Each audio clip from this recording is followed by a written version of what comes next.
Okay guys, we are going to review today zeros that are not significant because you've expressed some difficulty with it, some of you anyway. So I'll go through some examples for you. The first examples are with trailing zeros. So take a look at these numbers.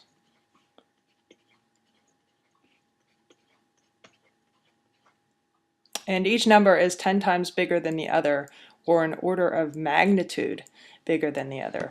And that's what the zeros are for. They're there to tell us the magnitude of the number or the size of the number.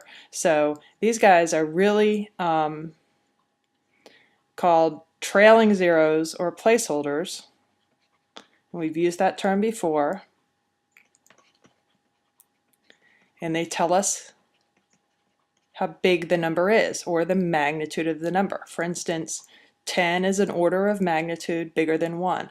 100 is an order of magnitude bigger than 10.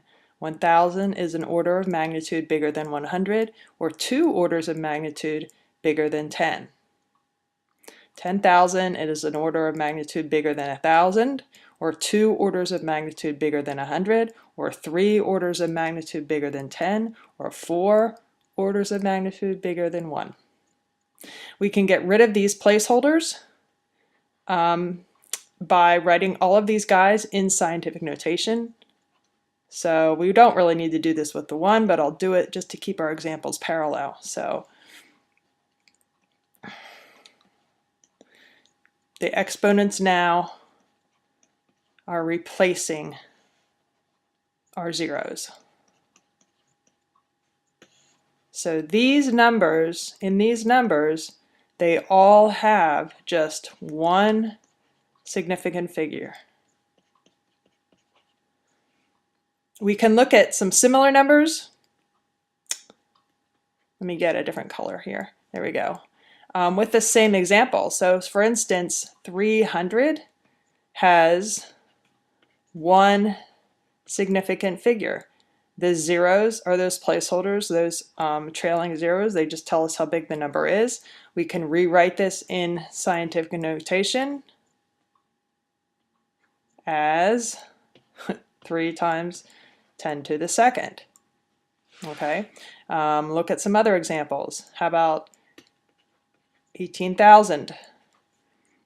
The same thing. These zeros, these 3 zeros, are placeholders or trailing zeros telling us how big the number is. So this number only has 2 significant figures. And it can be rewritten as 1.8 times 10 to the 4th. Remember that we want our multiplier here, and when we write it in scientific notation, to be between 1 and 9.99. So instead of writing 18 times 10 to the 3rd, 1.8 times 10 to the 4th is the proper way of doing it that we want to do in my class. Okay. How about, let's see, 70, same thing. One significant figure. We can rewrite this. By the time you should be getting the hang of this. 7 times 10 to the 1st power. Okay, so these are all examples with trailing zeros. Now, if we have a number like this,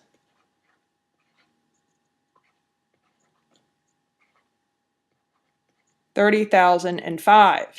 This does not follow any of the examples up above. This is a brand new situation, okay, because these zeros are sandwiched in between non-zeros, so all of these numbers are significant. So this guy has 5 significant figures.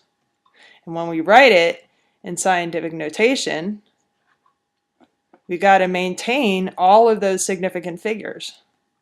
All 5 of them then have to be in the multiplier. So this is 3.0005 times 10 to the 5th power.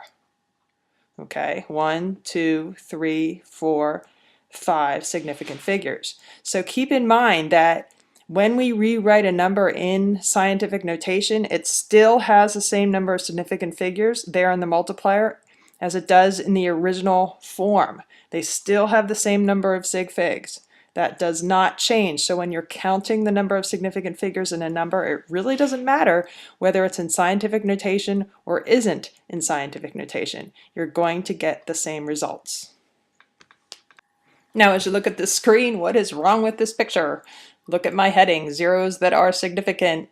When we talked about all of these numbers, all of these zeros were not significant. So I forgot to add that into my total. So don't forget, we're talking now about zeros that are not significant. And we'll be talking about zeros that do count, that are important in my next recording.